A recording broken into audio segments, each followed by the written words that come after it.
ごきげんよう、上川薫です。今回取り上げる話題は、ロシア内部におけるごたごたについて取り上げようと思います。傭兵会社ワグネルの頭目プリゴジン氏の反乱が起きたことにより、ロシア内部においては、軍上層部に対する不満を持っている人たちが炙り出される形となりました。これに伴ってロシア軍の内部において亀裂が走っており、プーチン大統領は誰が信頼できるかを改めて選別しなければならなくなっています。そのため行われているのが粛清で、プーチン大統領に対する揺るぎない忠誠心を持っているかが非常に重要となり、それに伴って軍人としての能力が高いかどうかといったことを全く無視する形で人事が行われているようです。そしてプリゴジンの乱そのものはあっという間に終わってしまったわけですが、それに伴ってワグネルの解体が正式に進んでいることがロシア側から情報として提供されています。ロシア軍の冬攻勢において最も前進を果たしたワグネルが正式に解体が進められているわけですが、これに伴う戦力ダウンだけではなく、軍上層部に対する異議を唱え、しかしそれによってプリゴジン氏が責任を問われていないというこの状況がまだまだ尾を引いているようです。そのあたりについても今回は関連ニュースを取り上げていこうと思います。まずはロシア側がワグネルの解体が進んでいることを示すニュースを出しているので、これをご紹介します。ワグネル2500トンを超える弾薬や兵器をロシア正規軍へ引き渡し、ロシア国防省は12日、民間軍事会社ワグネルの武装蜂起から約2週間が経過する中、ワグネルが保有する兵器のロシア正規軍への引き渡しが完了しつつあると明らかにした。国防省は声明で、ワグネルが2500トンを超える弾薬のほか、2000点を超える装備品など、これまでに正規軍に引き渡したと表明。声明に、戦車やロケット弾などの重火器を映したビデオを添付した。兵器引き渡しが事実なら、ロシアによるウクライナ侵攻で大きな役割を果たしてきたワグネルが、戦闘から撤退しつつあることを示す、これまでで最も具体的な動きとなる。ワグネルの武装を取り上げるといった動きが、ロシア側から情報が出ています。プリゴジンの乱そのものは残念ながら、大したことにならなかったわけですが、プリゴジンの乱が円滑にことを進めていた背景には、彼に同調するか黙認している人たちという存在があります。これに関して、プーチン大統領は決してこれを許さないという動きを見せています。ワグネルの反乱開始から数時間、ロシア治安機関がスロビキン上級大将ら軍高官12人を拘束か。アメリカのウォールストリートジャーナルは13日、ロシアの民間軍事会社ワグネルの創設者プリゴジン氏がロシア国内で反乱を始めてから数時間のうちに治安機関が反乱の拡大阻止のため軍高官ら12人を拘束したと報じた。この写真の人物がスロビキン大将です。プーチン政権はロシア軍内部の反乱協力者に関する情報を公表していないが、粛清が水面下で進んでいる可能性がある。一時的な拘束を含めると、軍高官13人が拘束され、15人が職務停止や解任となったと伝えた。拘束された中には、侵略軍の副司令官、スロビキン上級大将や軍の情報機関参謀本部情報総局 GRU 副局長も含まれる。プリゴジン氏は軍上層部ゲラシモフ参謀総長やショイグ国防相を名指しで批判を続けてきました。このような軍上層部に対する不満は彼だけではないといったことは反乱に同調したのではないかと疑われている人物がたくさんいることからもわかります。しかし粛清が進んでいるといった話がある一方において、新たに軍上層部に対する不満を述べている人物が解任されるといった出来事も発生しています。現場のロシア軍将官、国防省の支援不足を批判し解任か。ウクライナ南部の占領地に展開する部隊を率いるロシア軍の将官、イワン・ポポフ氏は13日までに国防省が十分な支援を提供せず、兵士たちを裏切っていると批判したところ、解任されたと明らかにした。ポポフ氏は、ウクライナ中南部ザポリージャ州での激戦に参加する第58諸兵科連合軍の司令官、ウクライナでのロシアの軍事行動に関わる将校で最高位の一人となる。ポポフ氏は音声メモで対砲兵戦の不足や砲兵偵察所の欠如、敵の下方により我が軍に大量の死傷者が出ている状況について疑問を呈したと説明。他にも複数の問題を提起し、その全てを最高レベルで率直かつ厳重に伝えたと述べた。すると、ショイグ国防相はポポフ氏を解任したという。ポポフ氏は、ウクライナ軍が我が軍を正面突破することはできなかったが、身内の上級指揮官が我々を後方から攻撃し、最も困難かつ緊迫した局面で卑劣にも軍を切り捨てたと指摘している。ポポフ氏の音声メッセージは、南部軍管区の元副司令官アンドレイ・グルレフ議員が自らのテレグラムチャンネルで伝えた。では、多くの兵士が亡くなっているという点について、具体的な数字としては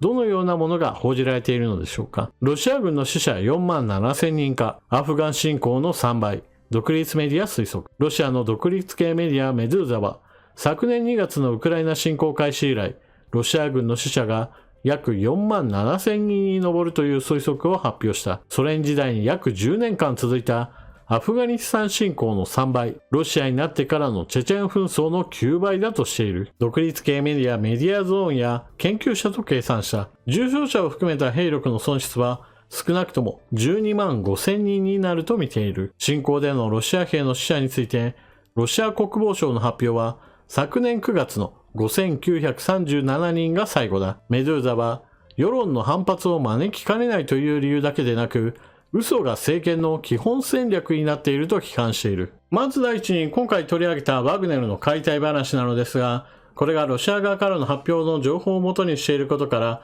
嘘ではないことは確実でしょう。また、今回の報道だけではなく、ワグネルのアフリカなどに展開している部隊などについても、ロシア側がかなり人材を入れ替えることを行っており、ワグネルグループの実質的な解体は進められています。ワグネルはアフリカ各国において特に軍事政権と密着し、彼らに兵力を提供しています。その際に政府側とつながっている人物は当然ワグネルの人間なわけですが、そこをそっくりそのままロシア側の人間がやってきて、すげ替えを行っているのです。兵士たちに対しては、契約を続けるか続けないかは彼ら自身の問題だとして、契約を続けるんであればそのまま、そして契約をやめるんであれば自由に去ってよいというふうにしているそうです。なお、このような動きに対して反発した人物については、ロシア当局者によってワグネル側の人員が拘束されるといった事態なども発生しているようです。もともとはロシア政府の後押しがあったからこその組織ですから、このような動きを押しとどめることは不可能でしょう。また、プリゴジンの乱に関しては、参加していなかったワグネルの者たちに対しては、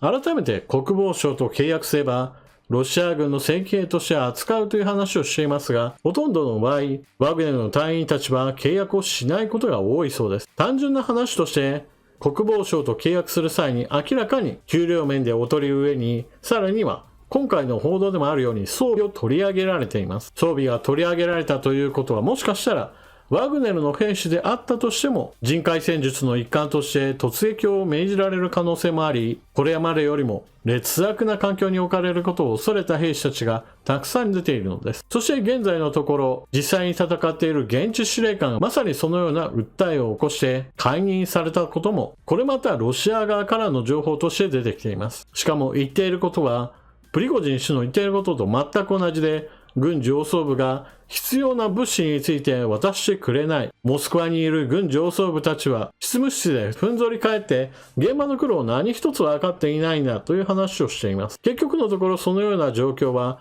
別にプリゴジン氏だけではなく軍の上層部、正規軍側の方にも同じ思いを持っている人たちがたくさんいるのでしょう。しかもプリゴジンの乱が起こったからといって待遇面や兵站の充実などが図られているわけではありません。このあたりはウクライナ軍の前線ではハイマースによる攻撃、そしてハイマースの届かないところではストームシャドウによる攻撃などが加えられることによって十分に物資を行き渡らせることが難しくなっていることも絡んできます。また、ストームシャドウによる攻撃はそうした物資だけではなく、ロシア軍の司令部なども襲っていますから、今回解任された以外の人物でも、ロシア軍の上級将官が戦死したことが報じられています。当初、ストームシャドウによるロシア軍司令部の攻撃については、本当かどうかかなり情報が錯綜していたのですが、結局のところ、ロシア国営テレビもそのことについてちらっと触れたようなので、情報としては確定したようです。ロシア側としてはそのようなウクライナ軍にとっての戦果を認めるのは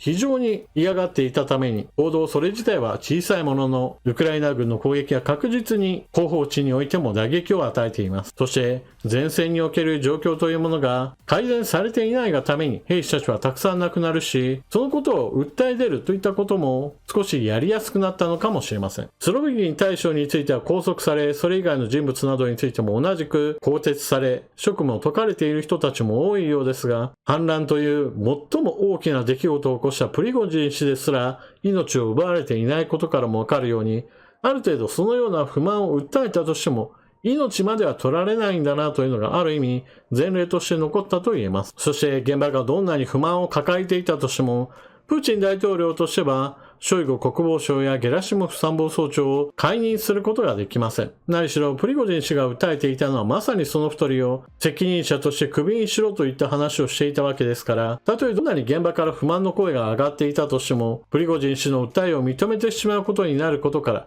この二人を変えるわけにはいかないのです。そしてそのような光景を見れば、ロシア軍の兵士たちにしてみれば、こんなに問題がたくさんあってその原因が誰なのかといったことが指し示されているのに、プーチン大統領は全く声を聞いてくれない。ロシア軍内部における不満がために、そして士気の低下にも私はつながってくるんではないかなと思います。そして実際問題として兵站が滞り、必要なところに必要な手当てがされないのであれば、どんなに隠していたとしてもロシア軍の戦死者はどんどんとこれからも積み上がっていくはずです。というわけで今回の動画はここまで。ワグネルの解体がロシア側からの情報からもより確定的となってきています。それは冬攻勢において最も戦果を上げたであろう一軍団が解体されることを意味し、ロシア軍は自ら自分たちの戦力を削ぎ落としてしまうことを余儀なくされています。そして現場の司令官が不満を述べていることからも明らかのように、ロシア軍の内部はまだまだぐちゃぐちゃで、人事面での粛清を進めることが、